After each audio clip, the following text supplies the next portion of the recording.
So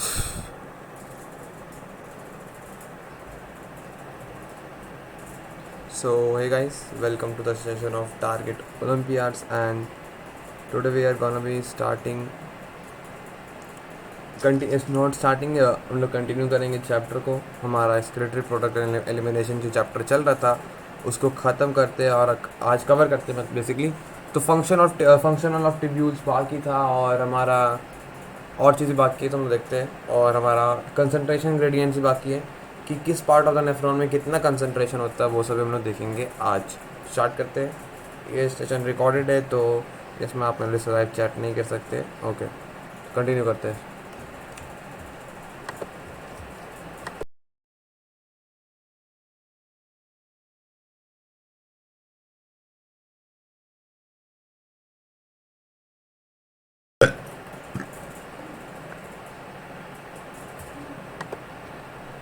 तो ठीक है, और ओके, एक सेकेंड CPU, ठीक है, हाँ चलो। तो हम लोग फुल स्क्रीन में आ जाते हैं एक बार। उससे पहले हम लोग खोलते हैं हमारे एक से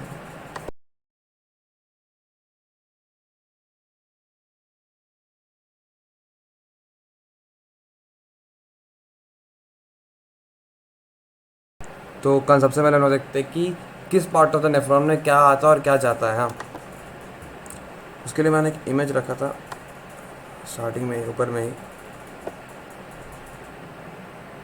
वो खोलते हैं सबसे पहले, तो यहीं पर होगा, ये रहा वो इमेज। तो हम लोग इस इमेज को देख के समझते हैं कि क्या हो रहा है और किस पार्ट में क्या कौन चीज़ जा रहा है और किस पार्ट में कौन चीज़ आ रहा है, वो सारी चीज़ में लिखा हुआ है। तो देखते हो, फुल स्क्रीन कर लेते हैं कि कोई डिस्टर्बेंस ना आए। तो मैं लेता हूँ ब्लैक, यानी रेड पेन लेते हैं। तो आप ये देख सकते हो, नेफ्रॉन है, समझिए ये नेफ्रॉन है। हम लोग बात करेंगे अभी कि किस पार्ट में क्या जाता है और किस पार्ट में क्या आता है। तो ये क्या आपका पार्ट, ये है PCT का पार्ट, पैरोक्सिमिनल कन्वर्टेड टिब्यूल। ठीक है, ये देखो तो समझो।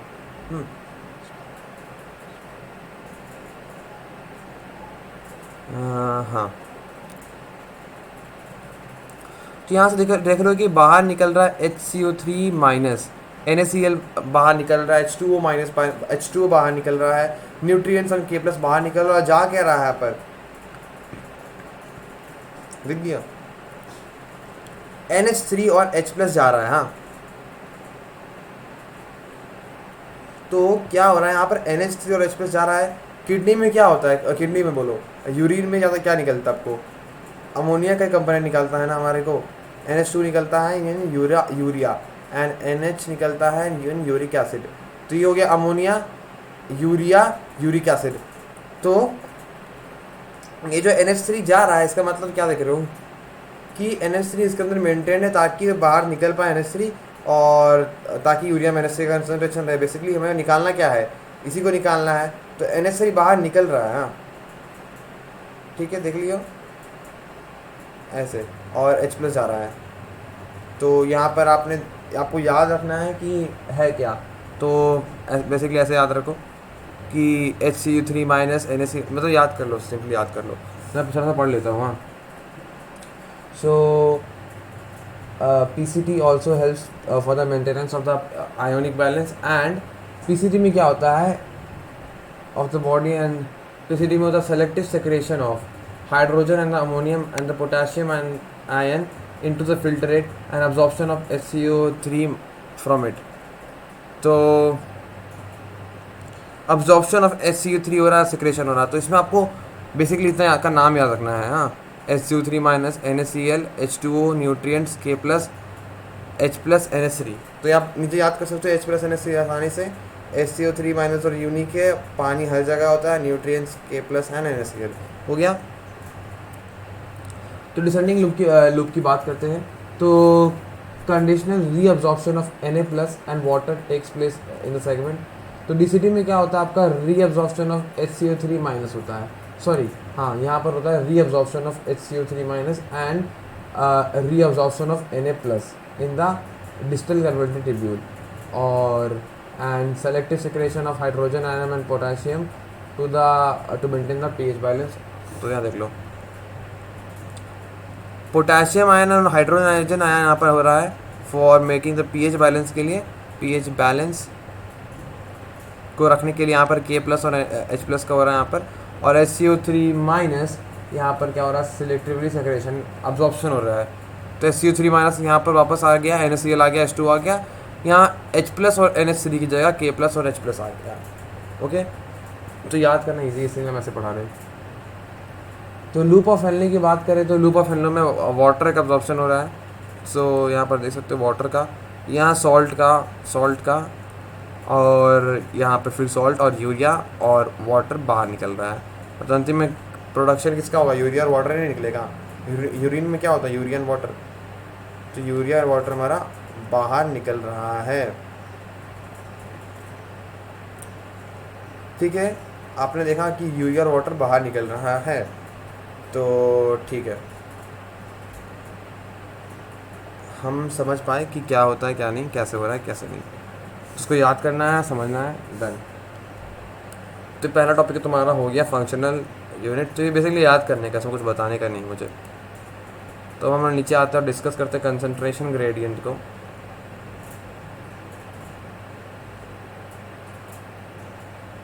नोट्स बहुत अच्छा बना है हमारा, भेज देंगे बस चैप्टर ख़त्म होने दो। ये देखते हैं,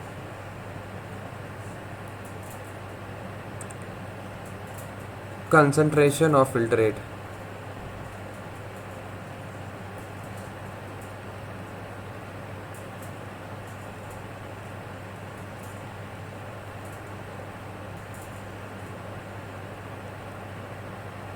कंसंट्रेशन ऑफ फिल्टर रेट, ठीक है। तो हम लोग फिल्टर रेट का कंसंट्रेशन के बारे में सीखते हैं। तो देखो क्या होता है यहाँ पर,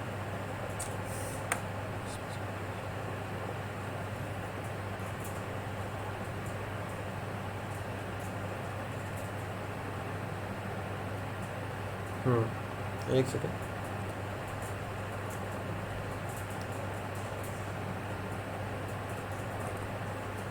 तो देखो कंसंट्रेशन ऑफ फिल्ट्रेट क्या होता है। तो basically different part of the kidney में डिफरेंट कंसंट्रेशन होता है। तो मैं छोटा सा किडनी का स्ट्रक्चर बना देता हूँ। ये ग्लोमेरुलस हो गया, ये आपका इफेंट टिब्यूल हो गया, ओके।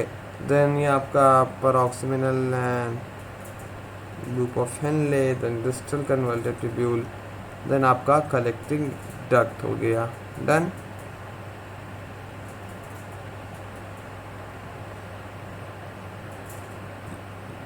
Done done. तो देखो क्या होता है यहाँ पर। तो यहाँ पर different part of the kidney में डिफरेंट कंसंट्रेशन होता है, ठीक है। ये बात को आप लोगों को याद रखना है। जैसे नीचे जाओगे वैसे कंसंट्रेशन बढ़ते जाएगा। तो यहाँ पर क्या है, 300 कंसंट्रेशन है, 300 मैं यूनिट बता दूंगा आपको। फिर यहाँ पर 400 है, देन यहाँ पर 600 800 से करके 1200 तक जाता है। वह 600 800 से लेकर यहाँ पर नीचे में 1200 कंसंट्रेशन जाता है। फिर वो ऊपर आ जाते हज़ार भी लिख देते हैं यहाँ पर, ऊपर आता रहते कम होता रहता है, 900 कंसंट्रेशन हो गया। देन आपका और कम होता रहता है ऊपर आते आते। देन यहाँ पर 400, फिर 300, वही है। ये होता है आपको कंसंट्रेशन ग्रेडियंट, ठीक है। और इसका यूनिट है MO, mole to the power -1, litre पे लग देते हैं। तो मोल लीटर टू एक सेकेंड मैं इसको करता रहा हूँ, mole litre to the power -1। तो ये इसका यूनिट है, ये इसका यूनिट है। देख लिए 300 यहाँ हुआ, 400 से यहाँ पर बेसिकली मैक्सिमम कंसंट्रेशन 1200 तक का जाता है। क्यों, नीचे में क्या होता है, NaCl और यूरिया कलेक्ट होने लगता है, इसीलिए यहाँ पर कंसंट्रेशन 1200 तक चल जाता है। यहाँ पर क्या है, लूप ऑफ हेनले का फंक्शन क्या है, यहाँ पर वो एक ऐसा प्रेशर लगाता है, लूप ऑफ हेनले यहाँ पर एक ऐसा प्रेशर लगाता है जो नीचे जाता है। तो नॉर्मल है, वो तो ग्रेविटी जैसा लग रहा है आपको, देखिए नीचे जाएगा यहाँ से आएगा तो। बट यहाँ पर लूप ऑफ हेनले एक ऐसा प्रेशर लगाता है जो वो ऊपर जाता है। ये कॉन्ट्रास्टिंग प्रेशर होता है, इसके कारण ये करंट, इसको हम बोल सकते हैं काउंटर करंट होता है, जिसके कारण यूरिन का फ्लो होता है इन नेफ्रॉन। अगर मैं वासा रेक्टा की बात करूँ, वासा रेक्टा क्या होता है, लूप ऑफ हेनले को कवर क्या रहता है वासा रेक्टा, ये प्रेजेंट रहता है आपका जक्सा मेड्यूलरी नेफ्रॉन में, जो कि शॉर्टेज ऑफ वाटर में अपना एक्ट करता है, तो उसका भी एकदम सेम कंसंट्रेशन होगा जैसे कि मैंने अभी मेंशन किया in the loop of Henley. तो वासा रेक्टा ये हो गया।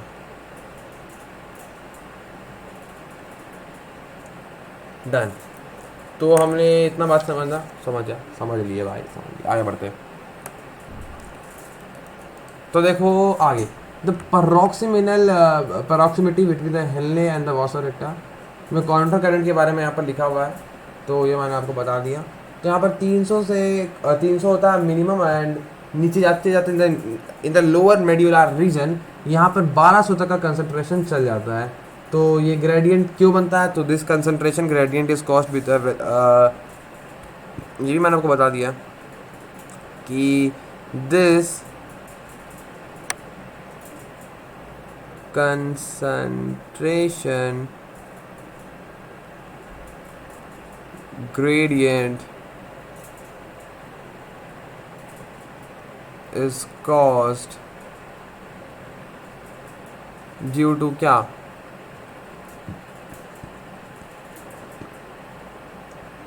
ये कंसंट्रेशन किसके कारण होता है, तो आपको भी पता है, मुझे ये पता है, cause due to the NaCl and urea. Done. Urea का मैं NH2 लिखूंगा आपसे।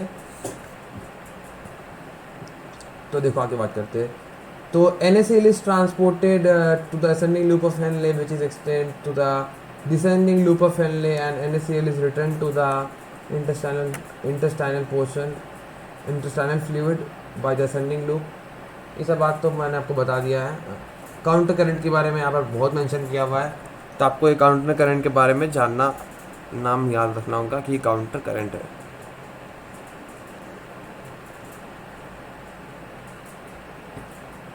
डन। अब बात करते हैं रेगुलेशन ऑफ किडनी की। मैं बस चेक कर लो सब सही चल रहा है कि नहीं, चेक करने का बनता है। तो भाई साहब तुम्हारा 60% CPU मेरा चल, ठीक है, हाँ 55%, ठीक है। तो अभी हम लोग बात करेंगे रेगुलेशन ऑफ द किडनी की। तो किडनी का रेगुलेशन कैसा होता है, हाँ, तो किडनी का रेगुलेशन दो तरह से होता है, तीन होगा, मैं तीन देता हूँ, ठीक है, तीनों बता देते हैं। पहला एंटी ड्यूरेक्टिक हॉर्मोन्स, दूसरा जक्सा मेड्यूलरी एपरेटस, एंड तीसरा एट्रियल नेचुरलिस्टिक फैक्टर। ये तीनों के कारण रेगुलेशन ऑफ द किडनी चलता है। तो ये मैं हेडिंग डालता हूँ, प्यारा सा सुंदर सा प्यारा सा, about REGULATION of the kidney. तो हम लोग बात भी करने जा रहे हैं रेगुलेशन ऑफ द किडनी। तो तीन तरीके से होता है, बाई एंटी ड्यूरेक्टिक मैं लिख देता हूँ, बाई एंटी ड्यूरेक्टिक हार्मोन। पहला, तो एंटी ड्यूरेक्टिक हार्मोन के बारे में ध्यान से समझते हैं। तो ये कैसे काम करता है, तो ये है ऑस्मो रिसेप्टर्स। पहला ऑस्मो रिसेप्टर का मतलब आपको पता होगा, अभी तक इतना पढ़ चुके, तो नहीं पता तो मैं बता दूंगा। तो osmoreceptors in the body are activated by the change in the body volume. तो मान लो कि बॉडी फ्लूइड वॉल्यूम और the ionic concentration and excess loss of fluid in the body can activate these specific receptors. तो अगर तुम्हारे body में access loss of fluid हो गया, तो जो रेगुलेशन ऑफ द किडनी जो मैं बता रहा हूँ, वो क्यों कब काम करता है, ये काम करता है कोई एक्सट्रीम कंडीशन में, मतलब कि अचानक से तुम्हारा ब्लड लॉस हो गया, अचानक से फ्लूइड का लॉस हो गया, कम पानी है, देन ये सब काम में, या कुछ भी थोड़ा सा डिफरेंट फंक्शन है, तो वो काम करता है। तो मैं जैसे कि बोलूँ, अगर अभी in this condition, in the जहाँ पर एंटी डायरेक्टिक हार्मोन काम करता है, वहाँ पर there is a excess loss of the fluid. तो मैं कौन सा कर लेता हूँ,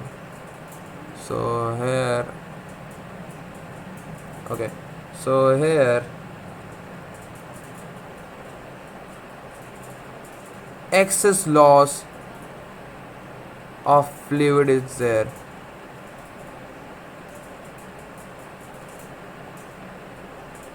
ठीक है। तो यहाँ पर फ्लूइड का एक्सेस ऑफ लॉस हो जाता है एंड इसीलिए यहाँ पर hypothalamus to release anti diuretic hormone. तो हमारे ब्रेन में एक पार्ट होता है that is known as hypothalamus releases anti diuretic hormone. तो hypothalamus is a part of the brain which releases the antidiuretic hormone and ये antidiuretic hormone को ये बोलते हैं vasopressin called vasco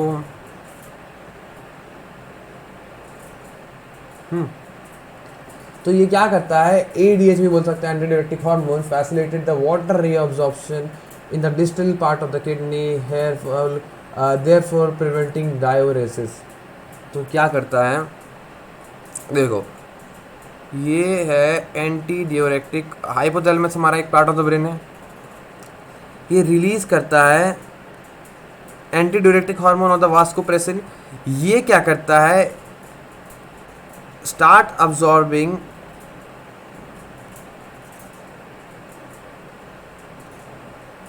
पहला बात ये करता क्या है ये हमारे किडनी के जो भी पार्ट है हर पार्ट है distal convoluted tubule proximal tubule loop of Henle all the part में स्टार्ट ऐसा हार्मोन है जो कि स्टार्ट कर देता है अब्जॉर्बिंग पूरा पानी को अब्जॉर्ब करो भाई start absorbing the water in different parts okay in different parts.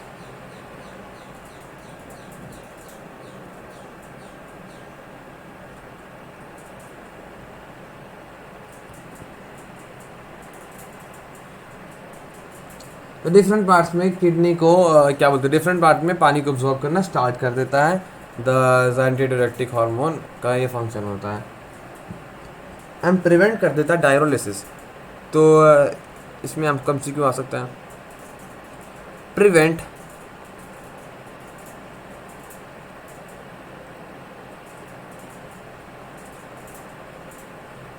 diuresis so an increase in the body fluid can switch off the osmoreceptors thus तो बहुत ईजी हमारा ब्रेन में all function is done very goodly.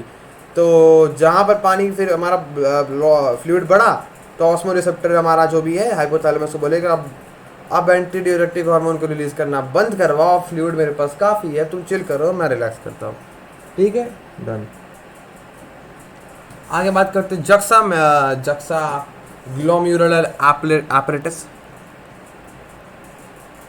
सो मैं heading डालता हूँ जक्सा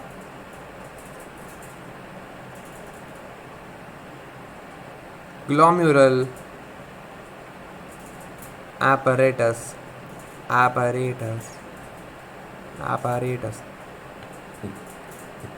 ठीक है। तो जक्सा ग्लोम्युलर एपरेटस के बारे में बात करते हैं तो इसका इसका फंक्शन समझो। तो ये जो होता है ये तब काम क्या तब सॉरी आराम से तो एज अ ग्लोम्युलर ब्लड प्रेशर। सो आप ग्लोम्युलर ब्लड प्रेशर के बारे में तो अच्छे से जानते ही होंगे। सो ग्लोम्युलर ब्लड प्रेशर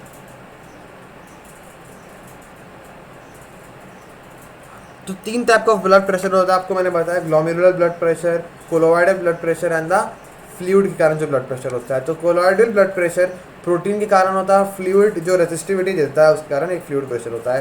तो जो फ्लूइड प्रेशर और कोलोइडल प्रेशर है दोनों नेगेटिव प्रेशर है।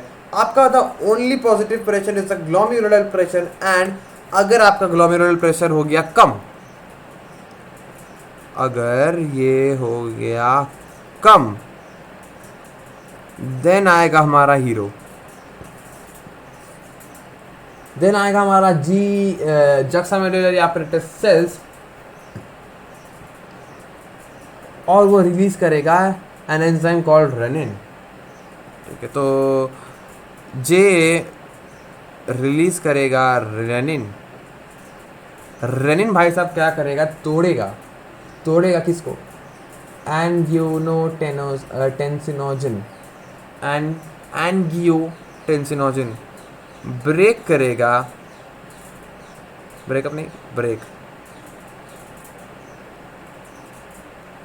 एंजियोटेंसिन एंगियो, अरे यार, एंगियो एंगियोटेंसिनोजिन, TNSIOGN। तो क्या है, जक्सामेडुलरी apparatus रेनिन को रिलीज करेगा ताकि रेनिन एंगियो एंड अरे यार अच्छा से बोला यार, एंगियोटेंसिनोजिन को ब्रेक करेगा इनटू टू भाग, दैट इज एंगियोटेंसिन, टेंसिनोजिन को टेंसिन में कन्वर्ट करेगा, एंगियोटेंसिन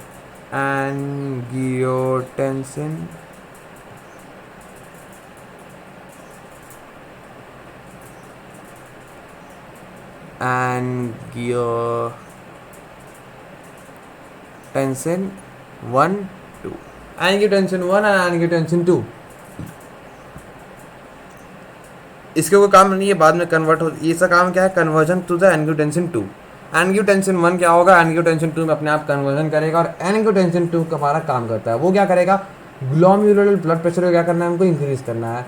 तो उसके लिए क्या करेगा, सो ब्लड प्रेशर में क्या करेगा, वो पावरफुल वास्को कंसंट्रेक्शन, अच्छा बोलो यार, पावरफुल वास्को कंसंट्रक्टर करेगा, जो भी बोलते हैं, and stimulates adrenal cortex to release aldosterone. तो क्या करेगा, तो ये करेगा अपना function, start doing its function. इसका फंक्शंस क्या है, वास्को सी वास्को वॉस वॉस अरे यार अच्छा अरे मैं तो भाई थक गया यार, क्या है, भी लाइट काट दिया रांची में, रांची में भी बिजली नहीं है, कि तो नहीं रहेगा नहीं पता, तो भी स्ट्रीम की जगह रिकॉर्डेड बनाना पड़ रहा है, फिर जब भी इलेक्ट्रिसिटी आएगा तो मैं उसको प्रीमियर कर दूंगा, नहीं तो डायरेक्ट अपलोड कर दूंगा, ठीक है। तो वॉसो कन सन वॉसो कंसी कंस्ट्रिक्टर वासो कंस्ट्रिक्टर वासो कंस्ट्रिक्टर। तो वासो कंस्ट्रिक्टर क्या करेगा, हमारा जी जी जी जी अरे अच्छा GFR को इंक्रीज करेगा, खत्म, इट इंक्रीजेज GFR, यानी ग्लोमेरुलर ब्लड प्रेशर है। थोड़ा सा स्मार्ट बनो, ठीक है। फिर हमारे कॉर्टेक्स को रिलीज करवाएगा एल्डोस्टेरोनिन, एल्डोस्टेरोनिन। तो एल्डोस्टेरोनिन का रिलीज करेगा। एल्डोस्टेरोनिन क्या करता है, causes sodium and water reabsorption in the distal part of the tubes, thus increase the blood pressure, and generally this complex is known as renin angiotensin mechanism। तो ये क्या करेगा, एल्डोस्टेरोनिन क्या करेगा, वाटर और NaCl का अब्जॉर्प्शन स्टार्ट करा देगा। क्या करा देगा, वाटर और NaCl का अब्जॉर्प्शन स्टार्ट करा देगा, ताकि blood flow will increase, blood flow, hence the blood flow increases. तो एक बार जक्सामेडुलरी apparatus का काम को फिर से रिवाइज करते देखते हैं।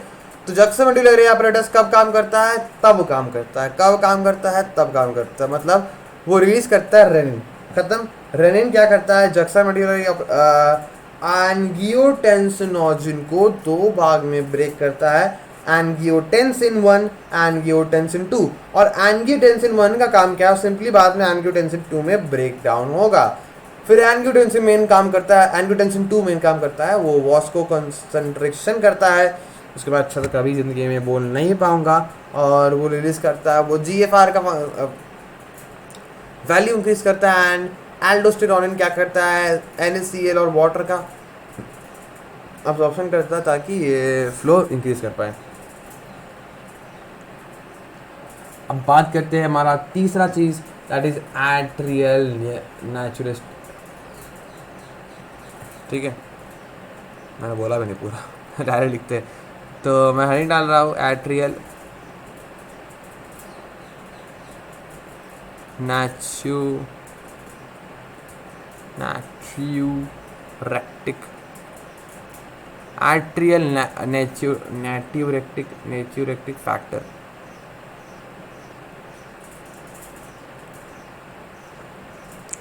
तो मैं इसको हमारे ऐसे लोग के लिए दिया हुआ है ANF, मैं उसको ANF बोलूँगा।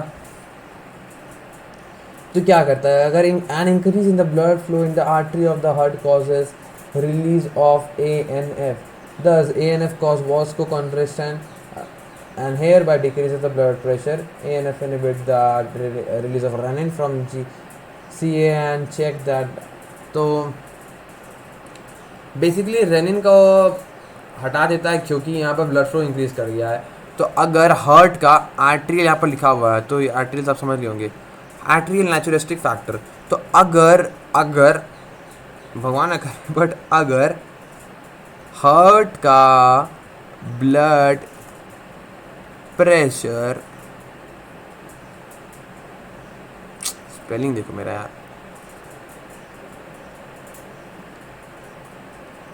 रैपिडली अचानक से इंक्रीजेस, देन ANF भाई साहब आएंगे, ANF भाई साहब आएंगे और बोलेंगे जक्सामेडुलरी एपेरेटस स्टॉप, बोलेगा ANF। वो भी ढंग से नहीं लिखे, इसको मिटा दीजिए जा।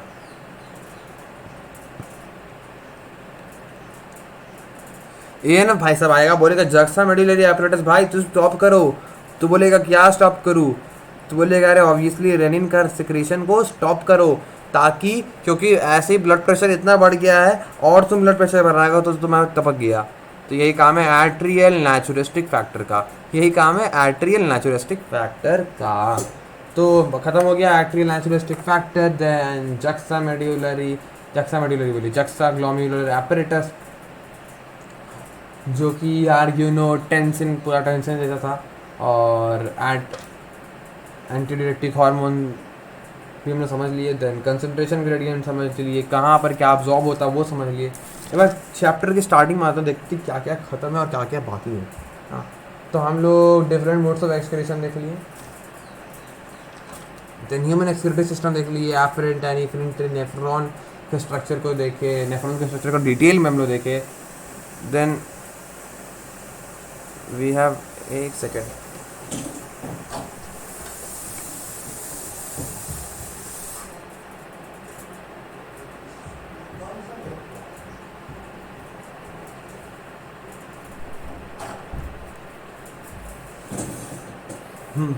चलो सॉरी।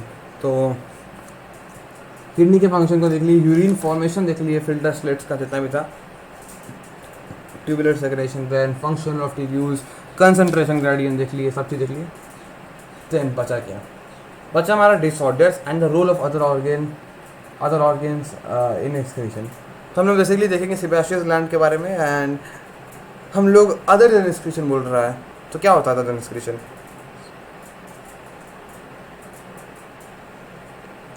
मतलब स्वेटिंग, उसके बारे में थोड़ा देखना होगा हम लोग को, and disorders of the excretion. और उसके पहले हम लोग देख लेते हैं नोट्स में कि कुछ छूट तो नहीं गया है हमारे ऊपर के पार्ट में। तो मैं बस सबको डिस्कस करा दूंगा। बेसिकली एक मैंने बोला था 2 लेक्चर और लगेगा, पिछले लेक्चर में ही, तो पहला लेक्चर है, एक और लेक्चर और है। ये सब मुझे बताना है, पढ़ा देंगे इसी, सबको पता ही होगा। तो बात करते हैं पहले डिसऑर्डर करते हैं, फिर रोल ऑफ एक्स्ट्रा ऑर्गन के बारे में बात करेंगे। कोई डिसऑर्डर्स में क्वेश्चन आता अच्छा खासा। तो मैं अभी हेडिंग देने वाला हूँ बड़ा सा प्यारा, एक बार चेक कर लेते हैं सही चल रहा है कि नहीं सेशन। चिंता नहीं, चेकिंग। तो सही चल रहा है सब चीज़, 40 60 70 ओके।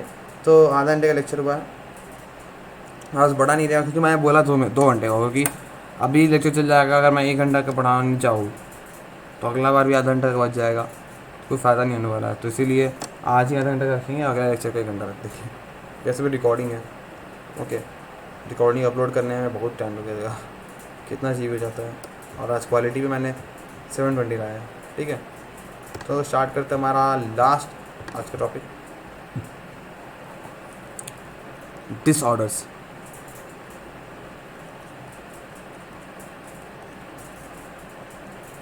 डिसऑर्डर्स। तो डिसऑर्डर्स में हम सबसे पहले पढ़ेंगे यूरेमिया के बारे में। Uraemia, UREMIA। तो यूरेमिया क्या है? तो ये refers to the malfunction of the kidney that leads to the accumulation of urea in the blood. Malfunction मतलब ये कहना चाह रहा है किडनी अपना काम अच्छे से नहीं कर रहा है। तो किडनी अपना अच्छा से काम नहीं कर रहा तो कौन अपना अच्छा से काम कर रहा है? कोई नहीं अच्छा से काम कर रहा है। देखो यार, सो माल फंक्शन ऑफ किडनी दस, अगर किडनी खराब करेगा तो यूरिया क्या आ जाएगा? ब्लड में, यूरिया इन ब्लड। अगर किडनी अपना काम अच्छा से नहीं करेगा तो यूरिया आ जाएगा ब्लड में, यही होता है। And thus the uraemia patient have to do haemodialysis. So thus haemo, HAAMODYA, हेमियोडायलिसिस बताना होगा, बोले ना तो चलेगा, अभी आराम से लगेगा। सो दस इसका सॉल्यूशन क्या है? Haemodialysis. तो it is done by thousands of uraemic people patient in the world. And ये में क्या होता है देखो, in the process blood is drain from the converted artery and dialysis unit after adding an anticoagulant agent heparin. तो जो hemodialysis में एक एंटीकोगुलेंट एजेंट का यूज़ किया जाता है,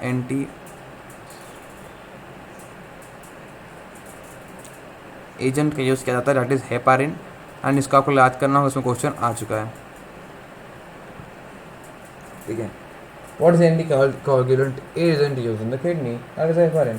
तो द यूनिट कंटेन्स कॉइल्स। तो मैं इसके हम ज़्यादा बात नहीं करते यूरेमिया के बारे में, क्योंकि हम लोग हेमियोडायलिसिस को अलग से देखेंगे। आगे बात करते हैं किडनी ट्रांसप्लांटेशन इज अगला। मैं हेमोडायलिसिस को अलग पढ़ाएंगे, ऐसे भी हर टीचर पढ़ाते हैं अलग से हेमोडायलिसिस को। सो किडनी ट्रांसप्लांटेशन,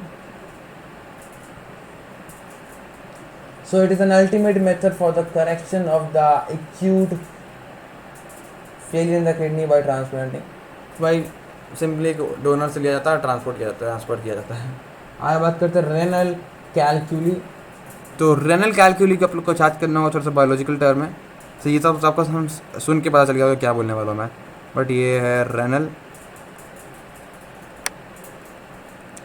तो renal calculi is the stone, basically stone, a stone in the kidney, and it is caused by dehydration, excess uric acid formation। तो कैलक्यूलाई, हाँ, stone in kidney.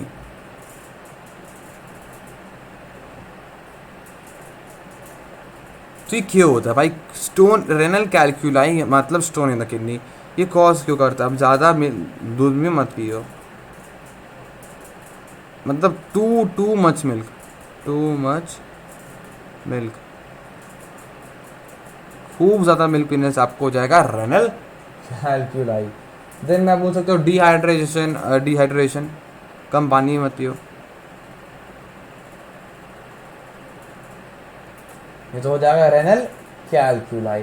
Then metabolic hormone disturb, and बहुत सारा factors हमारे body के अंदर रहता है जिसको तुम कंट्रोल नहीं कर सकते हो, डिहाइड्रेशन ही हो गया। देन आपका सम हार्मोन डिस्टर्बेंस,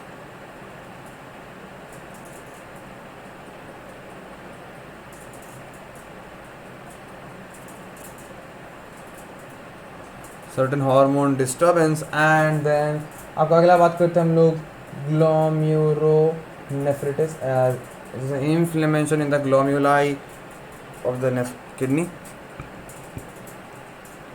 तो हमारा लास्ट बीमारी है जो कि हम लोग आज पढ़ना है, GLOMERU,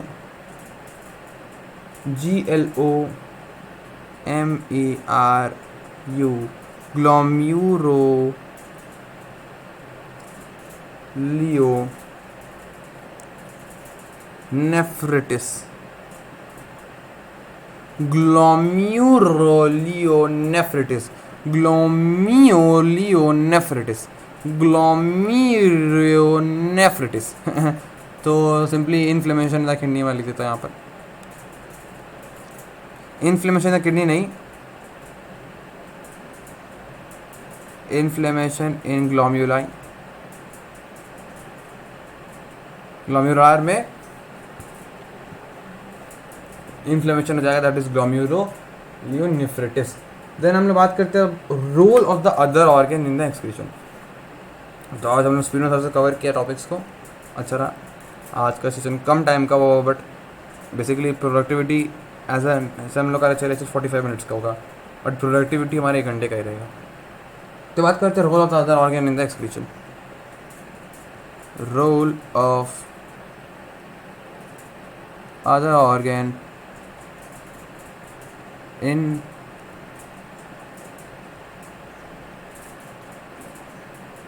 एक्सक्रीशन, ठीक है।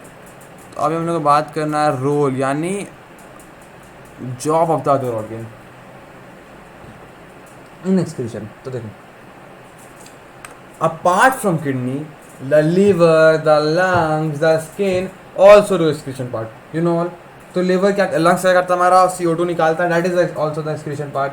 हमारा लीवर क्या करता है, वो बाइल सिक्रेशन करता है, बाइल सिक्रेशन करता है ताकि क्यों वो बाइल पिगमेंट का सिक्रेशन करता है, इसीलिए हमारा स्टूल येलो है, and that is also excretion part, okay.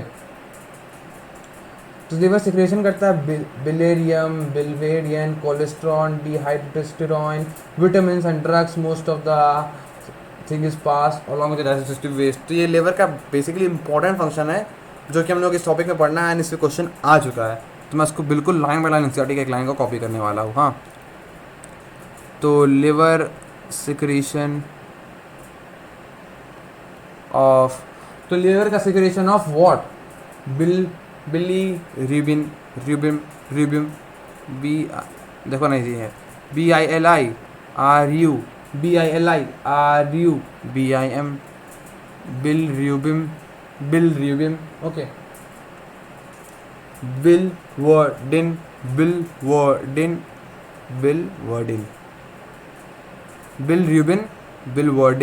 Okay done. Biliverdin, cholesterol, hormones, vitamin and drugs. Cholesterol,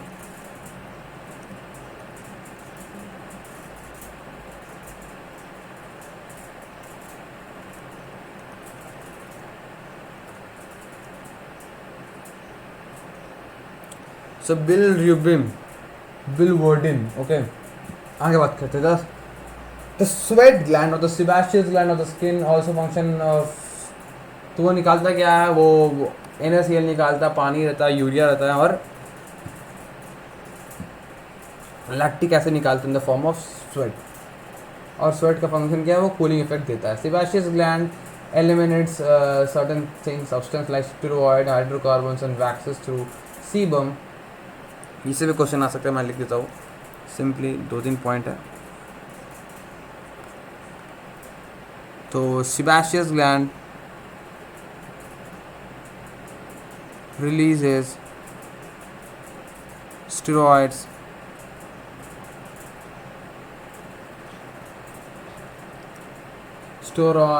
then hydrocarbon and waxes,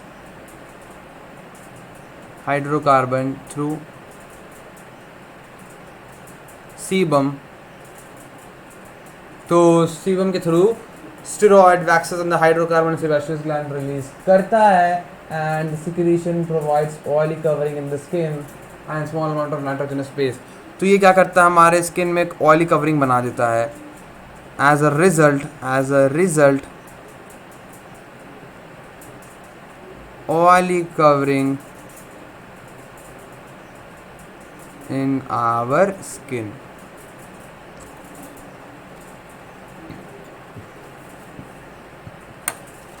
तो हो गया हमारा टॉपिक ख़त्म, and done with the rule of the other organ kidney. Basically all the topics are done है, questions बाकी है। तो questions के लिए हम लोग एक अलग सेशन ले आएंगे, उसमें हम लोग हेमोडायलिसिस भी पढ़ लेंगे। तो आज के लिए हम यहीं पर सेशन को एंड करते हैं as an ending of the excretion chapter, but question already haemodialysis एक लेक्चर में हो जाएगा कभी भी। तो इस वीडियो को लाइक करना, चैनल को सब्सक्राइब करना, एंड ठीक है, बाय बाय। और बताओ कि 720 में वीडियो ज़्यादा मज़ा आया कि अथॉरिटी और थोड़ा सा क्वालिटी को मैनेज करें कि क्वालिटी में फोकस करें कि किस में फोकस करें कि जो हम लोग पढ़ाते हैं उसमें। तो छोड़ो जो भी है, वीडियो को लाइक, चैनल को सब्सक्राइब, बाय। मैं जो कहना चाह रहा था मैं खुद ही नहीं कर पाया, ठीक है। तो alright, I am ending the session. Okay, 45 minutes का मैं सोच के आया था, 40 मिनट्स में निपटा लिया सारी चीज़ों को। तो bye, always not forget to like the video man. Okay okay.